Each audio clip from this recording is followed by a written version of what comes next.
ঠিক আছে সো আজি আমি যেটো চেপ্টাৰ স্টাৰ্ট কৰিব গৈ আছো চেপ্টাৰটো নাম হয় সুইচ বা সুইচ ষ্টেটমেন্ট বুলি কোৱা হয় সুইচ মানে কি হয় সুইচটো কিয় ইউজ কৰা যায় সুইচটো ইউজ হয় বহুত ব্লকৰ পৰা মেনি ব্লকৰ পৰা জাস্ট এটা ব্লক এক্সিকিউট কৰিবৰ কাৰণে এটা বহুতে কয় স্যাৰ মেনি ব্লকৰ পৰা এটা ব্লক এক্সিকিউট মানে স্যাৰ বুজা নাই স্যাৰ বহুত ব্লকৰ পৰা এটা ব্লক কি স্যাৰ বুজা সো বুজাবৰ কাৰণে মই ইফৰ কনসেপ্টটো এবাৰ আনো তেতিয়া বুজি পাব আচ্ছা ইফ আৰু ইফত বহুত ব্লক থাকে নে দুটাই ব্লক থাকে প্ৰথম ব্লকটো কাৰ ব্লক হয় ইফৰ ব্লক হয় সঁচা হলে ইফৰ ব্লকত যাব মিছা হলে এলছত তো ইফত দুটাই ব্লক থাকে প্ৰথম ব্লকটো কাৰ ব্লক হয় ইফৰ ব্লক হয় তলৰ ব্লকটো কাৰ ব্লক হয় এলছৰ ব্লক হয় তো ইফত দুটাই ব্লক থাকে কিন্তু সুইচত দুটা ব্লক নাথাকে সুইচত বহুত ব্লক থাকিব পাৰে এটাও থাকিব পাৰে 10টাও থাকিব পাৰে একটাও থাকিব পাৰে সো সুইচত বহুত ব্লক থাকিব পাৰে এটো প্ৰথম ব্লক এটো সেকেন্ড ব্লক এটো থাৰ্ড ব্লক এটো ডিফল্টৰ ব্লক যদি মই সুইচত 1 বুলি লিখো কেস 1 ব্লকটো এক্সিকিউট হ'ব যদি মই সুইচত 2 বুলি লিখো কেস 2 ব্লকটো 2 নম্বৰ ব্লকটো এক্সিকিউট হ'ব যদি মই 3 বুলি লিখো 3 নম্বৰ ব্লকটো এক্সিকিউট হ'ব যদি মই ইয়াত নাথাকা এটা কিবা এটা দিও মই দিলো একদম 1 লাখ বুলি সুইচ একদম বহুত কিবা এটা দিলো ইয়াত নাথাকা যদি এটা দিও তেতিয়াহলে কোনটো ব্লক এক্সিকিউট হ'ব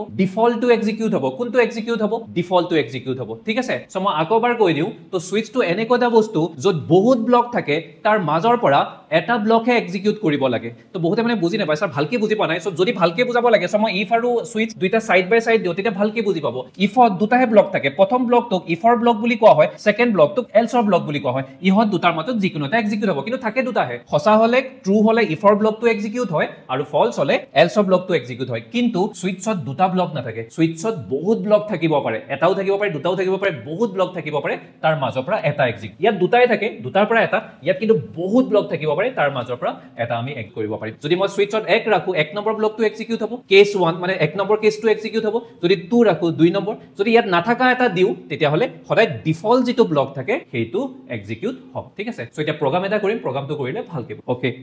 সো যদি আমাৰ কম্পিউটাৰত ডেভ সফটৱেৰটো যদি ইনষ্টল হৈ আছে যদি ডেভ সফটৱেৰটো ইনষ্টল হৈ আছে যদি কাৰোবাত ইনষ্টল হৈ থাকে পেন ড্ৰাইভটো লৈ আহিব মই সফটৱেৰটো দি পঠাম বা আপোনালোকে নেটৰ পৰা ডেভ C++ বুলি মাৰিলে সফটৱেৰটো আহি যাব যত আমি C প্ৰগ্ৰামো ৰান কৰিব পাৰো C++ ও ৰান কৰিব পাৰো বৰ্তমান আমি C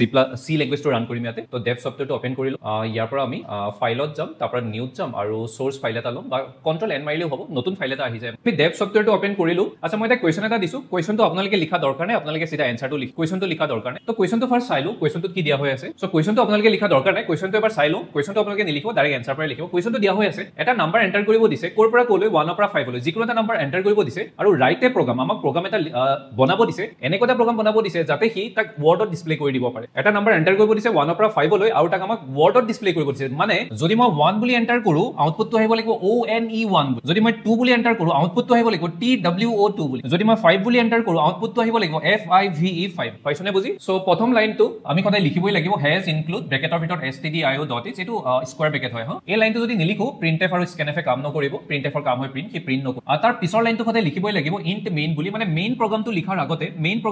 আগতে সদায় int main বুলি লিখিবই লাগিব মানে কি হয় এটা ফাংচন হয় মেইন ফাংচন ইয়াক ফাংচন বুলি কোৱা হয় এনেকে ওপেনিং ব্ৰেকেট ক্লোজিং ব্ৰেকেট থাকিলে ফাংচন বুলি কোৱা হয় মানে মেইন প্ৰগ্ৰামটো লিখাৰ আগতে সদায় মেইন ফাংচনটো লিখিবই লাগিব এটা ধৰাবন্ধা নিয়মৰ নিচিনা আৰু এটা কথা মানে কেনেকুৱা আছে সি প্ৰগ্ৰামিংত ফাংচন এটা লিখিলে সন্মুখত সদায় টাইপ এটা লিখিব লাগে এটা নিয়ম হয় মানে কিন্তু একচুয়ালি মেইন ফাংচনত একো টাইপ দৰকাৰ নাথাকে পিছত যেতিয়া আমি ইউজাৰ ডিফাইন ফাংচন বিলাক বনাম তাত দৰকাৰ হয় কিন্তু এটা নিয়ম থাকে সি প্ৰগ্ৰামিংত যে ফাংচন এটা সন্মুখত কিবা এটা টাইপ মানে লিখিবই লাগে গতিকে আমি হয়তো ইন্ট বুলি লিখিব পাৰো বা একচুয়ালি ভয়েড বুলি লিখিলেও চলে ভয়েড মানে একচুয়ালি ইয়াত একো টাইপৰ দৰকাৰ নাথাকে তো ভয়েড বুলি লিখি দিব পাৰে ভয়েড মানে খালি টাইপ হয় খালি একো নাই তো কিবা এটা লিখিব লাগে তো ধৰাবন্ধা নিয়ম হয় গতিকে হয়তো ভয়েড বা ইন্ট বুলি লিখি তো এই লাইনটো সদায় লিখিবই লাগিব মেইন প্ৰগ্ৰামটো লিখাৰ আগে এতিয়া মই কথা এটা সুধো আমাক কেটা নাম্বাৰ এন্টাৰ কৰিব দিছে এটা নাম্বাৰ গতিকে আমি এটাই মেমৰি বনালো মেমৰিটো কি বুলি বনালো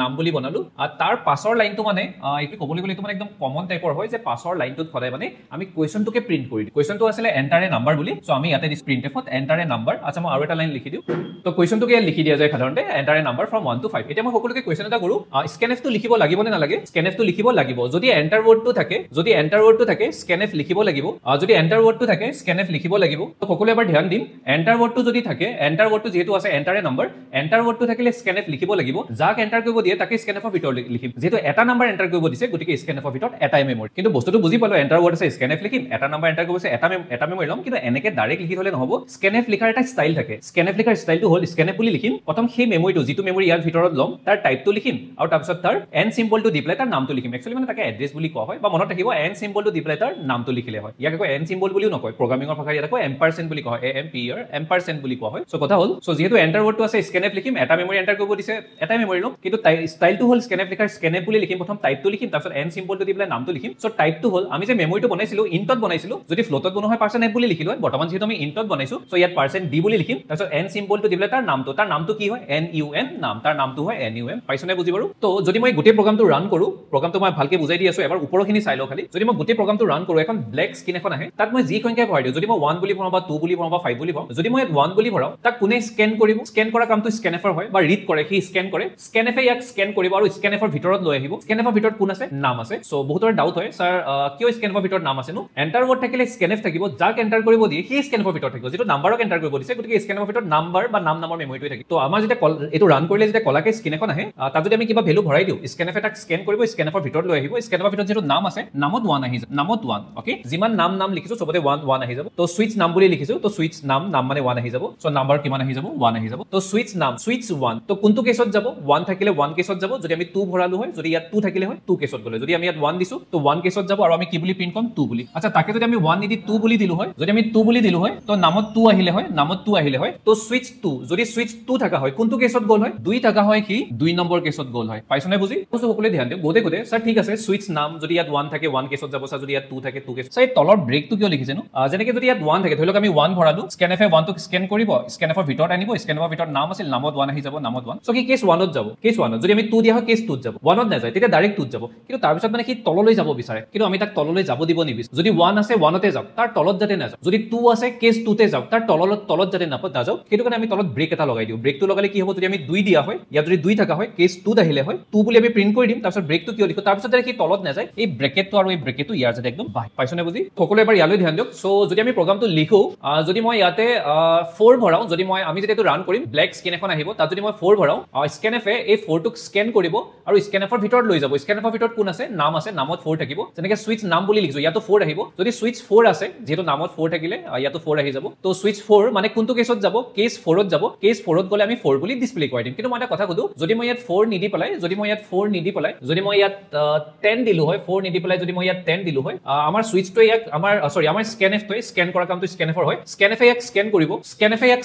স্ক্যান কৰি স্ক্যানএফৰ ভিতৰত লৈ যাব স্ক্যানএফৰ ভিতৰত কোন আছে নাম আছে নামত 10 আহি ইয়াতো নাম বুলি যিমান নাম আছে সবতে 10 আহি যাব সো সুইচ 10 যদি সুইচ 10 হয় তেতিয়া হলে কি হ'ব তো স্ক্যানএফে ইয়াক স্ক্যান কৰিব 10 টোক স্ক্যান কৰিব স্ক্যানএফৰ ভিতৰত লৈ যাব তো নামত 10 আহিব সুইচ নাম ইয়াতো 10 আহিব কিন্তু ইয়াত কি কেস নাম্বাৰ 10 টো নাপাব কাৰণ আমি ইয়াত পাঁচটা কেসে লিখিছো কাৰণ পাঁচটা সংখ্যাৰ কথাই কৈছে তো যদি আমাৰ ইয়াত 10 থাকে কোনটো কেছত যাব কি ডিফল্টত যাব যদি কি কেসটো বিচাৰি নাপায় তেতিয়ালে কি ডিফল্টত যাব আৰু ডিফল্টত গলে আমি কি বুলি প্ৰিন্ট কৰি দিম ইউ এন্টাৰ এ ৰং নাম্বাৰ কাৰণ আপোনাক একৰ পৰা পাছলৈহে ভৰাব দিছো আপুনি 10 টো কিয় ভৰাইছে পাইছনে বাৰু বুজি সো ডিফল্টত যাব যদি আমি 10 ভৰাই দিও তেতিয়া হলে কেস 1 ত যাব না 2 ত যাব না 3 ত যাব না 5 ত যাব কি কতই যাব নোৱাৰিলে কি ডিফল্টত যাব আৰু আমি মেছেজ এটা দিম যে ইউ এন্টাৰ এ ৰং নাম্বাৰ ওকে লাষ্টত ব্ৰেক লগাব পাৰে বা লাষ্টৰ লাইনটোত ব্ৰেক নলগালেও চলে ওকে ঠিক আছে আচ্ছা বহুত এটা কথা কলে স্যাৰ ইয়াৰ তলফালে দুটা ব্ৰেকেট কিয় আহিছে বাৰু প্ৰথম যেটো একদম শেষৰ ব্ৰেকেট আছে শেষৰ ব্ৰেকেটটো কাৰ হয় এই যে প্ৰগ্ৰামটো যেতিয়া ষ্টাৰ্ট কৰিছিলো তাৰ ব্ৰেকেট হয় আৰু এই যে মাজৰ ব্ৰেকেটটো কাৰ হয় বাৰু এই সুইচৰ হয় সুইচৰো মানে নিজৰ ব্ৰেকেট এটা থাক পাইছনে বাৰু বুজি সো এটো কলে এবাৰ ইয়ালৈ ধ্যান দিবচোন এটো মই এবাৰ ৰান কৰি দেখুৱাই দিও ৰান কৰিবৰ কাৰণে আমি এক্সিকিউটত যাম আৰু তাৰ পৰা কোনটো অপচনত যাম কম্পাইল এণ্ড ৰান বা F11 ত ক্লিক কৰিলেও হ'ব যেতিয়া আমি F11 বা কম্পাইল এণ্ড ৰান কৰিম প্ৰথম আমাক সেভ কৰিব দিব সো মই এটা কাম কৰো এটো মই সুইচ বুলি সেভ কৰি দিও এজ সুইচ 1 এটো আমাৰ সুইচৰ 1 নম্বৰ প্ৰগ্ৰাম হ'ব দুটা প্ৰগ্ৰাম কৰি সো সুইচ 1 বুলি মই ইয়াক সেভ কৰি দিম ডেস্কটপত সেভ কৰি দিম সো এটো এতিয়া ৰান হৈ যাব সো মই মেছেজ এটা আহিছে enter A number from 1 to 5 so যদি মই ইয়াত 1 ভৰাই দিও এন্টাৰ মাৰিলে 1 বুলি প্ৰিন্ট হ'ব আকৌবাৰ ৰান কৰো প্লিজ এন্টাৰ 1 to 5 যদি মই ইয়াত 4 বুলি ভৰাই দিও 4 বুলি প্ৰিন্ট হ'ব যদি মই আকৌবাৰ এক্সিকিউটত যাই কম্পাইল এণ্ড ৰান কৰো ইয়াত যদি মই 10 বুলি ভৰাও কিন্তু আমাৰ 10 নম্বৰ কোনো কেছে নাছিলে তো কি বুলি প্ৰিন্ট হ'ব লাগিব ইউ এন্টাৰ এ ৰং নাম পাইছনে বাৰু বুজি